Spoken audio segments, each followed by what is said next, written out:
Pagpalang hapon mga kapaders, welcome na naman kayo sa akin channel. Balik adventure naman tayo, pamana sa gabi. Malaki na ngayon ang sikat ng buwan mga kapaders. Diyan lang kayo sa malapit lang, sa dating pinagpapanaan, sa dating spot natin. Sana may mga bagong tabing isda mga kapaders para swertein tayo. Matagal-tagal akong walang upload dahil busy sa mga ginagawa mga kapaders. Wala pa yung mga kasamahan ko, meron pang kinukuha at nagbibili ng yelo mga kapaders, dalayin sa laot at parang isda hindi magputla. Maraming salamat sa inyong walang sawang suporta at panonood sa aking mga video. At maraming salamat din po sa mga hindi pag-skip ng ads. Abang mga kapaders sa pagsisid namin namaya ni Kadabis Rico. God bless, lahat tayo mag-iingat. Oras nga pa lang yun mga kapaders, alas 5 na, mag-alas 6 na lang hapon. Lubog na rin ang sikat ng araw. Wala pa si Tio Lubong. Ito ang ating mga kasama, si Kadabis Rico mga kapaders. Tatlo kayo magkasama. Sana swerte kami ngayong gabi at para makadalhin siya ng pambigas saka pang ulam. Balik adventure naman tayo, panibagong pamana sa gabi. Dito sa butas may nakasuot bibiya. Ayos na ito. Nagitik natin mga kapaders, pang ulam buwi na mano. Makakatikim na naman tayo ng sariwang isda. Mamaya pag-ahon namin luluto tayo mga kapaders. Matagal din kami hindi nakasisid ni Kadabis Rico, megit 1 linggo. Ito, Purinis. Pinitong pambinta mga kapaders. Mga kalahating kilohan estimate ko dito. Lalong kumapal ang bahura dito sa bahura. Tsatsaga-tsaga lang namin ng kasamahan ko para makadilin siya tayo kahit tiga kaunti na naman. Pero hindi man lahat ng bahura makula po, mayroong malinis. Dito, may napasin akong isdang sumuot mga kapaders. Wawahiin itong kulapong makapal para makita ko yung isda. Naroon, malaking urinis, grabing pagkatago. Nasa gubatan, umigkas ka na. Pandaradagdag. Uy, kapal ng kulapo. Kaya hirap makita ang mga isda sa kapal ng kulapo mga kapaders. Diyan sila nagtatago ang mga isda. Matagal hindi namin nabalikan itong bahura, kaya ang kulapo lalong kumapal din. Siging haba pa yan mga kapaders. Hanap tayo uli, baka meron pang kasama. Ito, Orenes. Ayos na ito mga kapaders. Uy, may isa pa, lapu-lapo. Nagitik. Itong inuna ko, mamayang Orenes na yan. Sigurado yan huli sa akin parehas. Maraming salamat na naman Lord. Hanap tayo uli. Nakatanggal pa yung isang Orenes pagpana ako, hindi nagitik. Ito, surahan. Mga kalating kiluhan. Pwede na ito, pambinta. Nagitik. Sentido ang tama. Buti na lang at mamong isda sa bahura kahit malaki na ang buwan. Malapit na magbilog na naman. Kahit bubawanin, laot lang kami ng laot para makabawi sa ilang gabing walang laot mga kapaders. Dito may nakasuot. Ayun, bibiya. Dito ko ikutan sa kabila. At para pagpana ako nakaharap sa akin. Kaya nagabanti ng kaunti. Naglabas sa butas. Ay, umatras mga kapaders. Ito, nakaharap sa atin. Asintahan ko ng maganda para maganda ang tama. Umigkas ka ng pana ko.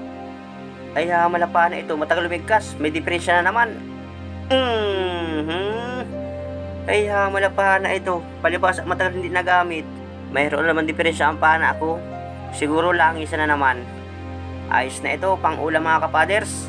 At pagdating ko sa unahan, biglang lalim. May malaking butas. Ayun, may malapad na imperator mga kapaders. Susuot ako sa butas, sisilipin ko yung mga panganto at baka mayroong nakasuot. Uy, laki! Surahan mga kapaders. Wow, kwartang linaw ka. Salamat Lord, malaking biyaya ito. Mamatahin ko. Tamaan sana. Madalawang kiluhan ito.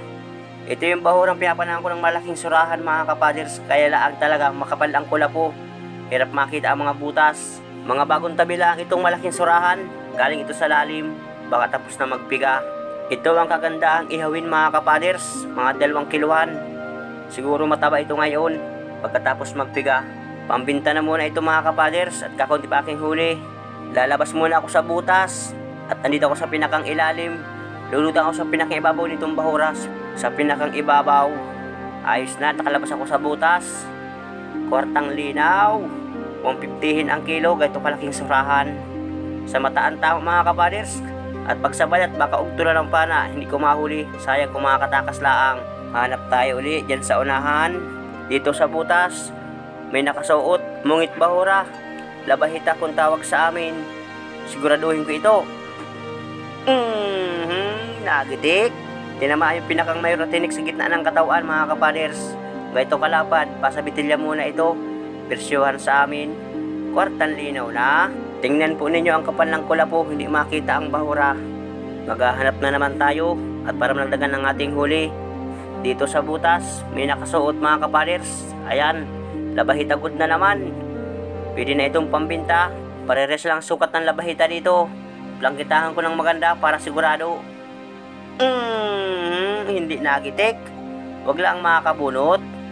Ayos na ito, nagdudugo na mga kapaders. Matagal-tagal ang lagas ng kulapo ngayon. Mga 3 buwan pa ang lilipas mga kapaders bago maglinis ang bahura. Kapag naglagas man ang kulapo, sigurado ang mga isda tabihan niyan sa bahura.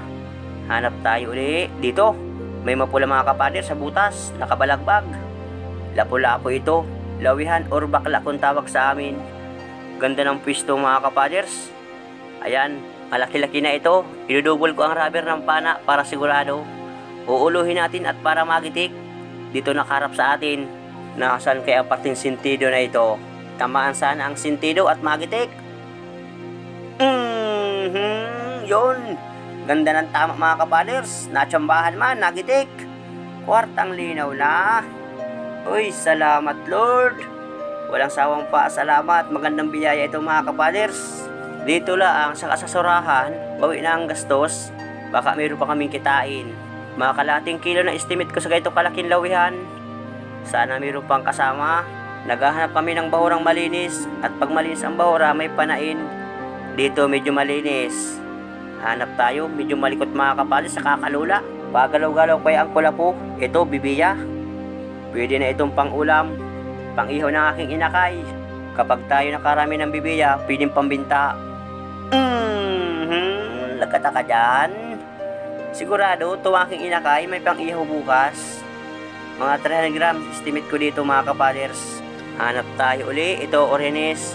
At dito, meron sa akin lumapit, malaki mga kapaders. Ito na lang ang papanain ko, lumapit sa akin.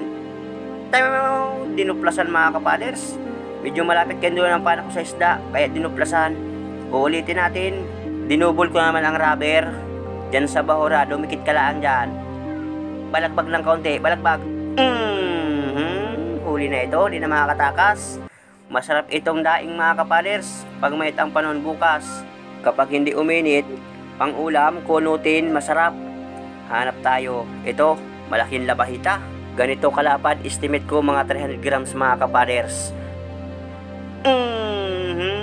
Naudog. Meron ako na palang timbungan, hindi ko na videohan mga kapaders. Palayas na kaya pinan ako na kagad kaysa makatakas pa. Itong labahita na videohan ko, nagitik natin. Para akong lumalangoy sa gubatan, winawahi ko ang kulapo at para makita ang isdang nakasuot sa mga butas. Na itong mga kapaders, merong umatas na kulay puti. Maliit na kulambutan. Malapit na naman ang kulambutan ng mga kapaders. 3 buwan lang malipas. Sigurado mga September. Malaki na ito. Medyo maliit ito mga kapaders. Binibidyohan ko lang. Hindi ko ito ulihin. Pero mamaya, dadakutin ko ito. Siya ito yung mga initlog ng mga buwan ng December, January mga kapaders. Mabis na lumaki ang kulambutan. Basta maraming pagkain. Sinusungkit ko at pinapalayo ko. At baka makita ng kasamahan ko, panain. Estimate ko pala ang gayang kalaking kulambutan. Mga 200 grams pa lang yan mga kapaders. Mga 2 buwan, malaki na yan, mga kalahating kilohan. Layo na. At nandiyan yung kasamahan ko sa hulihan at baka makita ka, panain ka. Layo. Bumangga mga kapaders, dadakutin ko. Tistingin kung maamo. Huli ka. Na ito mga kapadso, baliit pa. Alpasan natin. Sige, layo. Magpakalaki ka at pag lumaki ka ng mga 2 kiloan, 1 kilo, uulihin na kita. Napakamo lang mga kapaders. Ganda ng kulay ng kulambutan na malus-malus. Hanap tayo na lang isdang maapana yung pwedeng ibinta. Uy, daming orinis. Lalapad. Itong nagpaiwan. Itong unahin ko mga kapaders. Dinuplasan na naman. Mapurol ang pana ko. Uy, sayang pa yung orinis. Hindi nagpahuli. Malalim ang butas. Dito. Itong masarap pinirito. Nagitik natin.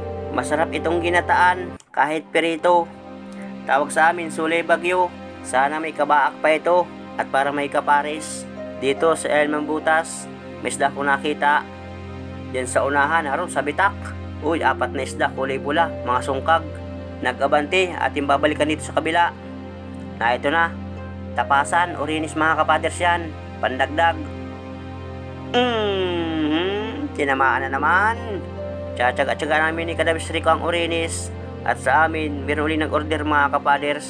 Ang kagandahan at ang kuha sa amin ng buyer, 70 ang kilo. Magandang dilin siya na yun mga kapaders.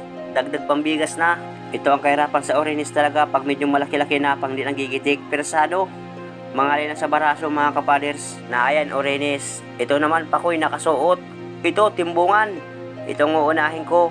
Magaganda ang presyo na ito. Umigkas ka na. Ay, napana ito. Nakakahagas. Hindi may plangkita na maganda itong pana pag matagal umigkas. Kinakalabit ko ng sirit. Ayaw pa rin tumalsik ng stainless. Sa mga gumagawa po dyan ng pana, baka pwede nyo akong bintahan. Kahit mga 60 cm lang. Okay na yung kahit gayon ang haba. Ito, malaking orinis. Sisiguraduhin ko ito. Malaki-laki ito mga kapaders.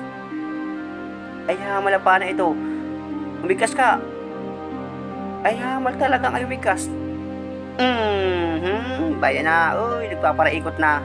Comment lang po kayo sa comment section. Yung gusto magbinta ng pana, mga 60 cm lang po ang haba. Papalitan ko na itong pana ako.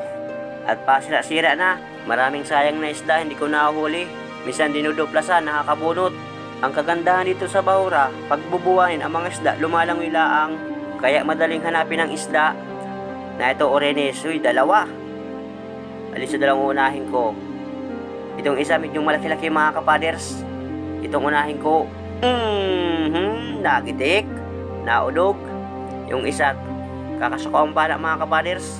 Ay, parang alanganin, parang maliit. Pasusuotin ko. Suot. Nalanganin pa yung isa, medyo maliit. Ito, malapad-lapad na ito mga kapaders. Naudog. Bali 2. Nakapan ako ng isang liglig or kauser. Hindi ko na nabidyohan mga kapaders at nakatago sa kulapo. Grabe ang pagkasuot, nakikipaghabulan. Hanap na lang tayong iba. Naroon alatan. Uy, tumago na. Oh, di na makita. Uy, gubatan. Na ito, nakita ko pa. Sala, hindi tinamaan. Hirap kayo makita. Minakaran na kulapo. Dito sa butas mga kapaders. Bayun, nakita ninyo. Yung papanain ko, malaking igat or balangitan. Mamatahin ko. Huwag sanang makabunot. Masarap itong daing. O kaya gataan. Uy, nakatanggal pa. Sayang. Sayang pa yung malaking balangitan. Uy, daming orinis. 3 piraso mga kapaders. Sana lahat ko ito mahuli. Itong malapit sa akin ang uunahin ko. Masarap itong daing. Turutulingan ito. Ito yung mantak makatinik. Kakas ko ang pana. Meron pang 2. Sana maubos ko yung lahat mga kapaders. Buti at mamo itong 2 hindi lumayas. Huwag kang malikot. Nagitik yung pangalawang huli. Bali 2 mga kapaders. Ikakasuli ang pana. At naroon sa ulahan yung isa. Nagabagti ng kaunti. Maamo ang isda dito. Kahit pa yan yung isa sa kalapit, hindi pa lumayo. Naubos ko mga kapaders. 3 piraso. Orinis. Masarap itong daing. Maahon na muna kami ni Kadabis Rico. At maluto na kami ng sariwang isda. At makalasa lamang. Makatikim. At matagal hindi kami nakalaot. Ayan na mga kapaders. Malutong na kami ni Kadabis Rico. Nakapanan lapu-lapu sa kaalatan. Lalaki. Masarap sa abawan, ito aking huli mga kapaders. Malaking surahan, saka malapad na orinis. Ayos man ang isang dive. Lulutang na rin kami, abang-abang laang sa pagluto ng ulam. At kakain tayo ng bibiya sa kasurahan, sinabawan. Maraming salamat ulit sa inyong panonood.